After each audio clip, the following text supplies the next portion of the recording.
कहो खुदा से मेरी मुश्किलें बड़ी हैं, ये मुश्किलों से कह दो मेरा खुदा बड़ा है, मेरा खुदा बड़ा है, मेरा खुदा बड़ा है।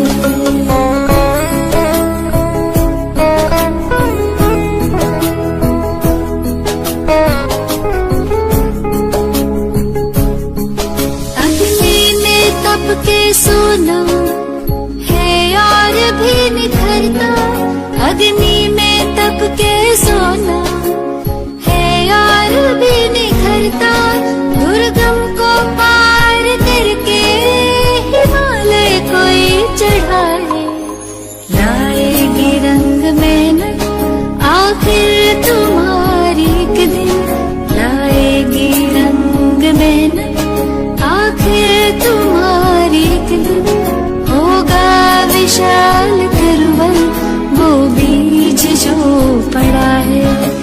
ये मत कहो खुदा से मेरी मुश्किलें बड़ी हैं, ये मुश्किलों से कह दो मेरा खुदा बड़ा है, मेरा खुदा बड़ा है, मेरा खुदा बड़ा है।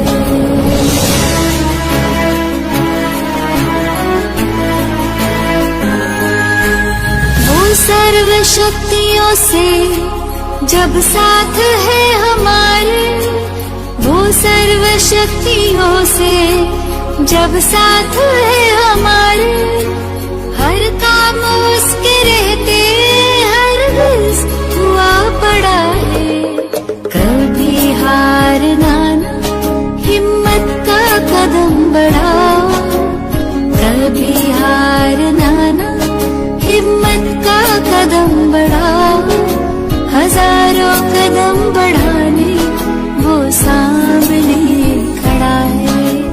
ये मत कहो खुदा से मेरी मुश्किलें बड़ी हैं, ये मुश्किलों से कह दो मेरा खुदा बड़ा है, ये मुश्किलों से कह दो मेरा खुदा बड़ा है, मेरा खुदा बड़ा है, मेरा खुदा बड़ा है, मेरा खुदा बड़ा है।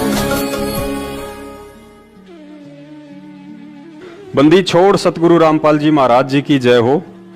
परमेश्वर की सभी प्यारी आत्माओं को दास का सत्साहिब। पुण्यात्माओं, पूर्ण परमेश्वर कबीर साहिब जी ने एक बार पुनः कलयुग की इस बिचली पीढ़ी में सतगुरु रूप धारण करके हमें जिस अनमोल सत भक्ति और तत्व ज्ञान से परिचित करवाया है, निसंदेह इस घोर कलयुग में हम सब पर उनकी तरफ से यह असीम अनुकंपा का प्रतीक है, और इस अनुकंपा के लिए हम उस समर्थ परमात्मा का जितना गुणगान करें उतना ही कम होगा। सतगुरु आशीर्वाद से आज हम रक्षा मंत्र के सरलार्थ को समझने की कोशिश करते हैं। हालांकि दास ना ही तो इस लायक है और ना ही अधिकारी है कि आदरणीय गरीबदास जी महाराज द्वारा रचित किसी भी वाणी या शब्द का सरलार्थ कर सके, लेकिन परम पूज्य सतगुरु रामपाल जी महाराज द्वारा अनुवादित रक्षा मंत्र को उन्हीं के आशीर्वाद से और अधिक सरल तरीके से समझने और समझाने का तुच्छ प्रयास करने जा रहा हूं, जो कि सतगुरु देव जी द्वारा प्रत्येक भगत को साध संगति के अंतर्गत प्रदान किया गया एक अधिकार है। पुण्यात्माओं, असुर निकंदर रमैनी के अंत में 8 पंक्तियों का एक रक्षा मंत्र लिखा हुआ है, जिसमें लिखा है, सतगुरु शरण शरण आई, शरण गए कछु बहने व्यापे, काल जाल भय मिट जाई, रोग शोक सब शिखर न व्यापे, सम्मुख ना ठहराई, जरगनी तन निकट न आवे, दूरी जात रिगाई, वीर बताल बान न लागे, जम के कोट ढाई, अठानवे पुण्य उठ न लागे, उल्ट तई दर खाई, कह कबीर हम पावे सुत शब्द मिल जाई, कह कबीर हम जम दल पे ला सतगुरु नाथ दुहाई, बैर करे सोए दुख पावे, सुरत सतगुरु आई, कहे कबीर हम जम दल पे ला सतगुरु नाथ दुहाई। पुण्यात्माओं, रक्षा मंत्र वाली ये 8 पंक्तियां उस वास्तविक रक्षा मंत्र की महिमा का गुणगान है जो एक भगत की पल पल रक्षा करता है। कहने का मतलब ये है कि मुसीबत या संकट के समय भगत की रक्षा ये 8 पंक्तियां पढ़ने या बोलने से नहीं होगी, बल्कि उस वास्तविक रक्षा मंत्र के जाप और भक्ति क्रियाओं को सुचारू रूप से करते रहने से होगी, जिसके विषय में ये 8 पंक्तियां केवल जानकारी दे रही हैं। इस बात को और अधिक गहराई से समझने के लिए हमें नित्य नियम का सहारा लेना पड़ेगा। जिस प्रकार हम सुबह का नित्य नियम करते हैं और नित्य नियम करते समय सबसे पहले मंगलाचरण पढ़ते हैं, फिर उसके तुरंत बाद मंत्र लिखा हुआ आता है जिसमें परम पूज्य सतगुरुदेव जी हमें पढ़ाते हैं। मंत्र अनाहत मंत्र, सुख सलाहत मंत्र, अजोख मंत्र, बेसुन मंत्र, निर्वाण मंत्र थीर है।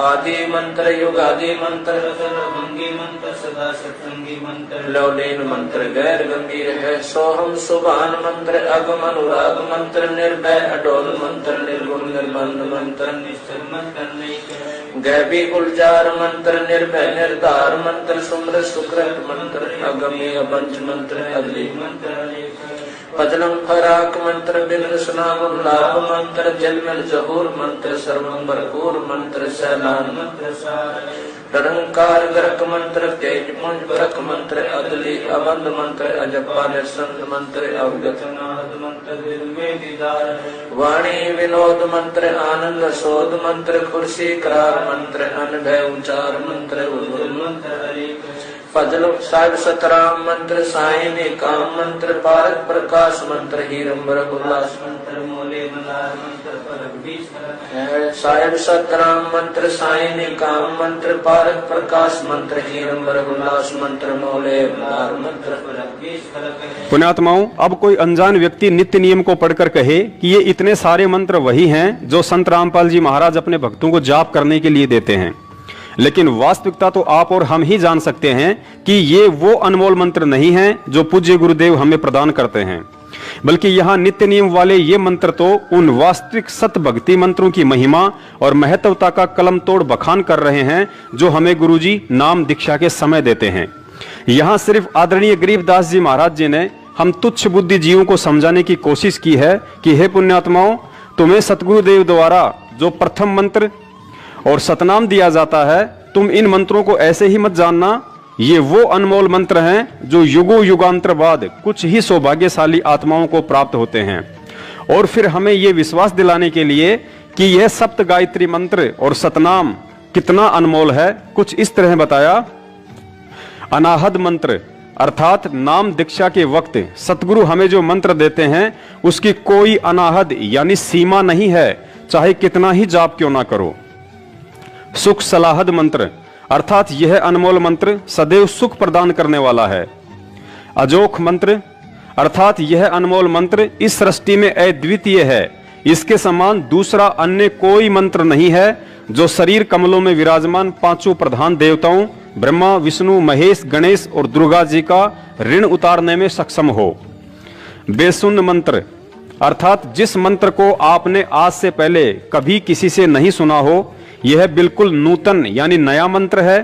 इसे केवल स्वयं परमेश्वर कबीर साहिब ही सतगुरु रूप में आकर विशेष आत्माओं को सुनाते हैं, इसलिए इसे बेसुन मंत्र भी कहा जाता है। निर्वाण मंत्र थीर है अर्थात इस मंत्र के जाप से थीर यानी स्थायी और निर्वाण यानी मोक्ष प्राप्त हो जाता है। आदि मंत्र युगादि मंत्र, इस मंत्र को आदि मंत्र इसलिए कहा जाता है क्योंकि यह मंत्र सृष्टि की आदि यानी शुरुआत से ही प्रचलित है, और युगादि मंत्र इसलिए कहा जाता है क्योंकि प्रत्येक युग की आदि यानी शुरुआत में परमेश्वर कबीर साहिब जी सतगुरु रूप में आकर अपनी आत्माओं को यह मंत्र प्रदान करते हैं। अचल अभंगी मंत्र अर्थात यह मंत्र अचल है, स्थायी है, इसमें कभी भी परिवर्तन नहीं होता है, और अभंगी इसलिए है क्योंकि यह कभी भी भंग यानी खंड नहीं होता है। सोहम सुभान मंत्र अर्थात आदरणीय गरीबदास जी महाराज जी ने बताया कि यह सोहम नाम का मंत्र विशेष कल्याणकारी मंत्र है। अगम अनुराग मंत्र अर्थात इस कल्याणकारी सोहम से आगे का जो सारनाम है वह अगम अनुरागी यानी अक्षर पुरुष से आगे पूर्ण परमात्मा में विशेष प्यार जगाने वाला मंत्र है। निर्भय अडोल मंत्र अर्थात यह मंत्र जीव को निर्भय बनाता है तथा अडोल यानी कि जीव को भक्ति मार्ग से डगमग नहीं होने देता है। इस वास्तविक भक्ति मंत्र की प्राप्ति के पश्चात जीव को अनेकों चमत्कार होते हैं, जिस कारण साधक दृढ़ रहता है। निर्गुण निर्बंध मंत्र निश्चल मंत्र नेक है निर्गुण अर्थात दिखने में व्यक्ति को लगता है जैसे यह कोई नकली मंत्र है, लेकिन यह तो निर्बंध अर्थात काल का बंधन समाप्त करने वाला और सत्यलोक में निश्चल यानी कि स्थायित्व प्रदान करने वाला नेक अर्थात शुभ मंत्र है। गैबी गुलजार मंत्र अर्थात सत भक्ति का यह गैबी गुलजार यानी कि गुप्त मंत्र है जो विशेष आत्माओं को स्वयं परमेश्वर ही आकर बताते हैं।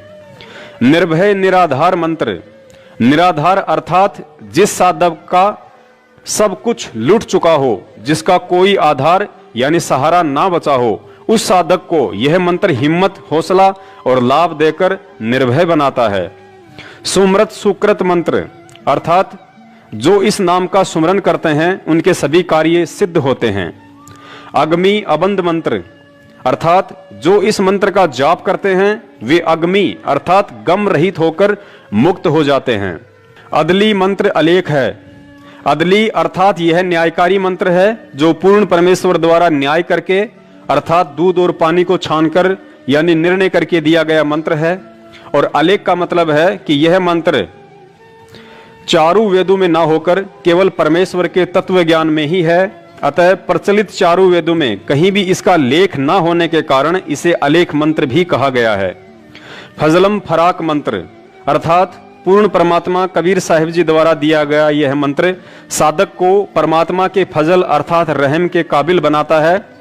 और फराक यानी कि इस मंत्र के जाप से साधक का परमात्मा से अटूट प्रेम हो जाता है। बिन रसना गुणलाप मंत्र अर्थात इस सतनाम मंत्र का बिना जिव्या हिलाए जाप करना होता है। अर्थात यह मंत्र श्वास उश्वास के माध्यम से साधक को परमात्मा के गुणों की याद दिलाता है।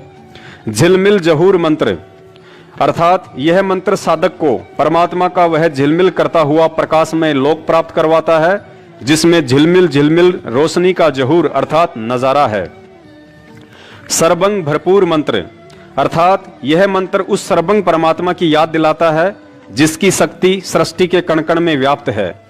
सैलान मंत्र सार है अर्थात जो साधना परमेश्वर कबीर साहिब जी ने बताई है उस साधना के मंत्र सर्व सुखदायक व वास्तविक हैं। ररंकार गरक मंत्र अर्थात कबीर परमेश्वर जी के भक्ति मंत्रों का जाप ररंकार गरक भाव यानी कि विशेष कसक के साथ जाप करने से विशेष लाभ होता है और मंत्र सिद्धि शीघ्र प्राप्त होती है। तेज पुंज परख मंत्र अर्थात इन मंत्रों का जाप परमात्मा को पहचानने के लिए करें क्योंकि प्रकाश ज्योति निरंजन का भी है, प्रकाश अक्षर पुरुष का भी है और प्रकाश पूर्ण परमेश्वर कबीर साहिब जी का भी है। लेकिन जो मंत्र कबीर परमात्मा ने हमें दिया है उसके जाप से अन्य प्रभुओं का प्रकाश अर्थात उनकी समर्थता फीकी नजर आने लगेगी। इससे पहचान होती है कि कहीं हम गलती से काल को भगवान मानकर उसके जाल में तो नहीं फंस रहे हैं। अदली अबंध मंत्र अजप्पा निसंद मंत्र अर्थात यह न्यायकारी मंत्र सभी बंधनों से छुड़वाने वाला है। इस सतनाम मंत्र का जाप श्वास उश्वास से होता है। अविगत अनाहद मंत्र आनंद असोद मंत्र अर्थात एक मंत्र यह भी है कि भगत सबको प्यार से बोले, मधुर वचन कहे, इसमें स्वयं को भी सुख व आनंद का अनुभव होता है तथा दूसरे भी खुश रहते हैं। खुर्सी करार मंत्र अर्थात यह मंत्र मां के गर्भ में परमात्मा से किया गया सच्चा वादा याद दिलाने वाला है। अनभय उच्चार मंत्र अर्थात कबीर परमेश्वर जी ने जो प्रथम मंत्र सतनाम व सारनाम दिया है उसका निर्भय होकर जाप करो, यह कोई धोखे वाला मंत्र नहीं है। उज्जवल मंत्र अलेख है अर्थात यह मंत्र आपके जीवन को अंधकार से उजाले में ले जाने वाला उज्जवल मंत्र है। यह अनमोल मंत्र सूक्ष्म वेद अर्थात सचिदा घन ब्रह्म की वाणी के अतिरिक्त विश्व के प्रचलित अन्य ग्रंथों में लिपिबद्ध न होने के कारण अलेख है। साहिब सतराम मंत्र साही निकाम मंत्र अर्थात यह सतमंत्र अविनाशी परमात्मा का है जो निकाम अर्थात निस्वार्थ भाव से हमारे लिए यहाँ आते हैं। पारक प्रकाश मंत्र अर्थात पारखी संत ही परमात्मा के प्रकाश को पहचानते हैं। हीरंबर हुलास मंत्र अर्थात परमात्मा हीरे की तरह स्वयं प्रकाशित है। यह हुल्लास अर्थात बड़ी खुशी की बात है। मोले मलार मंत्र पलक बीच खलक है अर्थात उस परमात्मा की भक्ति से जैसे सावन के महीने में विशेष प्रक्रिया खुशी की होती है और मलार गान गाते हैं, तथा उस परमात्मा ने सर्व संसार को पलक झपकने जितने समय में उत्पन्न किया, फिर विधान बनाकर छोड़ दिया। कर्मा अनुसार नर मादा से उत्पत्ति होती है और निर्धारित समय पर मृत्यु हो जाती है। इसलिए जन्म मरण तथा बुढ़ापे के कष्ट से मुक्ति के लिए उस परमात्मा के मंत्रों का जाप करना चाहिए। तो पुण्यात्माओं, अब आप जी को भली बाती समझ में आ गया होगा कि जिस तरह नित्य नियम में मंगलाचरण के बाद उपरोक्त लिखे हुए मंत्र वास्तविक भक्ति साधना के मंत्र ना होकर सतगुरुदेव जी द्वारा नाम दीक्षा के समय दिए जाने वाले मंत्रों की यथार्थ जानकारी और उनकी महिमा का गुणगान है, ठीक उसी तरह असुर निकंदन रमणी के अंत में लिखी रक्षा मंत्र वाली ये 8 पंक्तियां भी मुसीबत के समय में जाप करने का कोई मंत्र नहीं, बल्कि गुरुजी द्वारा बताया गया रक्षा कवच अर्थात प्रथम मंत्र सतनाम, सारनाम, 5 यज्ञ और 3 समय की आरती की तरफ एक इशारा है कि सच्चे सतगुरु से नाम प्राप्त होने के बाद यदि हम मर्यादित होकर भक्ति करेंगे तो वह परमात्मा हर संकट से भगत की रक्षा करता है, जैसे कि इस रक्षा मंत्र में लिखा हुआ है। सतगुरु शरण शरणाई, शरण गए कछु भय नहीं व्यापे, काल जाल भय मिट जाही। अर्थात सच्चे सतगुरु जो कि स्वयं पूर्ण परमेश्वर कबीर साहेब जी ही होते हैं, उनकी शरण में आने के बाद भगत को किसी भी तरह का भय अपने दिलो दिमाग से निकाल देना चाहिए, क्योंकि मर्यादित भक्ति साधना करने वाले भगत को सतगुरुदेव अपने आशीर्वाद का कवच पहना देते हैं, जिसे काल भगवान के द्वारा भेद पाना मुश्किल ही नहीं बल्कि नामुमकिन होता है। पुण्यात्माओं, हमें यहाँ इस बात को गहनता से समझना पड़ेगा कि सतगुरु की शरण में रहने का मतलब क्या है। हम रोज सुबह सुबह नित्य नियम में पढ़ते हैं कि ताते सतगुरु शरणा लीजे, कपट भाव जिन दूर करीजे। अर्थात सतगुरु से नाम उपदेश लेने के बावजूद भी ऐसे व्यक्ति को उनकी शरण में नहीं कहा जा सकता है जो तत्व ज्ञान समझने के बाद भी राग, द्वेष, ईर्ष्या, छल, कपट, चोरी, जारी, निंदा, चुगली और अहंकार का बोझ अपने कंधों पर लादे फिरता है। ऐसे व्यक्ति के साथ यदि कोई दुर्घटना होती है तो अनजान लोग भले ही यह बात कहें कि यह व्यक्ति तो संत रामपाल जी महाराज जी की शरण में था, फिर भी संकट के समय इसकी रक्षा क्यों नहीं हुई। लेकिन इस बात का निर्णय तो तत्व ज्ञान और परमेश्वर की मर्यादा ही करेंगी कि वह व्यक्ति संत रामपाल जी महाराज का शिष्य होने के बावजूद भी उनकी शरण में था या नहीं। आगे लिखा है, रोग शोग छल छिद्र न व्यापे, सन्मुख न ठहराई। अर्थात सतगुरु की शरण प्राप्त भगत या भक्तमती को कोई भी ला इलाज रोग पीड़ा नहीं दे पाएगा। भगत को कोई भी ऐसा दुख नहीं आ सकता जो उसके भक्ति मार्ग में बाधा बन जाए। हालांकि यहाँ पर पवित्र गीता जी के अध्याय नंबर 18 के श्लोक नंबर 38 को भी नहीं भूलना चाहिए, जिसमें परमात्मा का विधान है कि भगत का शुरुआती जीवन दुखमय होता है और अंत सुखमय, लेकिन वे कष्ट शारीरिक नहीं बल्कि सामाजिक होंगे और उन कष्टों का सामना करते वक्त भगत में उल्टी दृढ़ता और भगवान पर अधिक विश्वास पैदा होता है। उदाहरण के लिए जैसे आपके परिवार, रिश्तेदार और समाज द्वारा आपका बहिष्कार करना, क्योंकि तत्व ज्ञान युक्त शास्त्र अनुकूल भक्ति आपको सांसारिक और परंपरागत लोक वेद पर आधारित क्रियाओं और भक्ति से अलग करती है, जो उन लोगों को रास नहीं आएगा, तथा काल प्रेरणा से साधक का विरोध शुरू हो जाता है। लेकिन उस समय हमें सतगुरु देव जी के उन वचनों को याद रखना चाहिए जो वचन उन्होंने मुसलमान धर्म के पैगंबर हजरत मोहम्मद साहब को कहे थे कि हे मोहम्मद, मैंने आपको जो भक्ति साधना बताई है वो समाज में प्रचलित लोकवेद वाली साधना से विपरीत है, जिसके चलते लोग आपका विरोध करेंगे, लेकिन आप हिम्मत न हारना और जिहाद से उनका सामना करना। अर्थात जिहाद से मतलब है कि मैंने आपको जो तत्व ज्ञान दिया है उसको आधार बनाकर उनका सामना करना, उन्हें प्रेम पूर्वक समझाने की कोशिश करना। भले आप पर कितने ही कष्ट क्यों ना आए, आप दृढ़ रहना और मुझे अपने पास ही समझना। अतः पुण्यात्माओं, सत भक्ति में भगत पर संकट और दुख अवश्य आते हैं, लेकिन ऊपर आप जी ने समझ लिया होगा कि ऐसी कोई भी तकलीफ परमात्मा नहीं आने देते हैं जिसके चलते भगत का भक्ति से मनोबल टूट जाए। आगे लिखा है, जहर अग्नि तन निकट न आवे, दूरी जात रंगाई। अर्थात सतगुरु के सच्चे भगत को चाहे कोई लाख कोशिश करे, उस पर जहर और अग्नि जैसे काल के शस्त्र भी प्रहार नहीं कर सकते और यदि प्रहार कर भी दिया तो सतगुरु के आशीर्वाद रूपी कवच में कैद भगत का बाल भी बाका नहीं हो सकता। उदाहरण के तौर पर त्रेता युग में भगत प्रहलाद जी अपने इष्ट भगवान विष्णु जी की भक्ति पर दृढ़ थे, जिस कारण उन्हें होलिका द्वारा अग्नि में जलाने की कोशिश भी की, लेकिन अग्नि उनके तन को छू भी नहीं पाई। सतगुरु ने दूसरा उदाहरण मीराबाई का दिया। मीराबाई भी अपने इष्ट श्री कृष्ण जी की भक्ति पर दृढ़ थी। इस बात से रुष्ट होकर जब उसके देवर ने हाथ में तलवार लेकर मीराबाई को जहर पीने के लिए बाध्य किया, तो मीराबाई अपने प्रभु का नाम लेकर विष का प्याला पी गई और बाल भी बाका नहीं हुआ। पुण्यात्माओं, यहाँ एक बात हम भक्तों के लिए विशेष ध्यान देने योग्य हैं। जिस समय प्रहलाद भगत की अग्नि से और मीराबाई की जहर पीने से रक्षा हुई, उस समय वे दोनों आत्माएं ना ही तो किसी सतगुरु की शरण में थी और ना ही परमात्मा से सतनाम प्राप्त था, लेकिन इसके बावजूद भी उनके प्रारब्ध के भक्ति कर्म आधार पर और अपने इष्ट देव पर अटूट विश्वास के चलते पूर्ण परमेश्वर कबीर साहिब जी ने उन आत्माओं की रक्षा की, ना कि भगवान विष्णु या श्री कृष्ण जी ने की थी। फिर आप और हम तो सीधे तौर पर आज पूर्ण परमेश्वर की शरण में हैं। ये बात अलग है कि आज वह परमात्मा सतगुरु रामपाल जी महाराज जी के रूप में हमारे साथ है और उनका वास्तविक सतनाम भी हमें प्राप्त है। ऐसे में यदि हम उनकी शरण में हैं, अर्थात उनके द्वारा बख्शीश सत भक्ति को मर्यादा में रहकर कर रहे हैं, तो निश्चित तौर पर जहर और अग्नि जैसे काल के शस्त्र भी भगत को हानि नहीं पहुंचा सकते।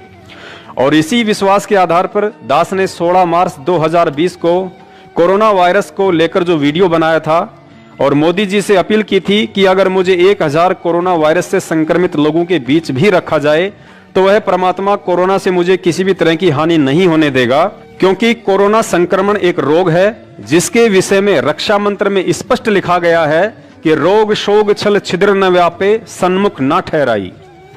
रक्षा मंत्र में आगे लिखा है, वीर बेताल बाण ना लागे यम के कोट डहाई, 98 पुण्य मूठ ना लागे उल्ट ताही दरखाई। अर्थात गुरुजी ने बताया कि सत भक्ति करने वाले भक्तों के ऊपर वीर और बेताल नाम के इन दो काल एजेंट का भी किसी तरह का दाव नहीं लग सकता, जो कि सूक्ष्म रूप में काल प्रेरणा से भक्तिहीन प्राणियों को कष्ट देते हैं। इसके अलावा गुरुजी ने बताया कि 98 प्रकार के जंत्र मंत्र होते हैं जिनके द्वारा भक्तिहीन प्राणियों को दुखी किया जाता है। अगर मेरे भगत के ऊपर उन जंत्र मंत्रों का प्रयोग भी किया गया तो वह दाव उल्टा उसी व्यक्ति को दुखदाई होगा और भगत की रक्षा होगी। आगे लिखा है, बैर करे सो ही दुख पावे, सुरती शब्द मिल जाही, कहें कबीर हम जमदम पेल्या, सतगुरु लाख दुहाई। अंत में सतगुरुदेव जी ने बताया, यदि मेरे भगत से कोई राग द्वेष या ईर्ष्या भाव रखेगा तो वह स्वयं ही दुखी रहेगा और मेरे भगत की भक्ति बढ़ेगी। शब्द में सुरती अर्थात नाम मंत्र में भगत का और अधिक विश्वास बढ़ेगा। कबीर साहिब जी कहते हैं कि मेरे नाम के आगे यमदूतों के दल डरकर भाग खड़े होते हैं।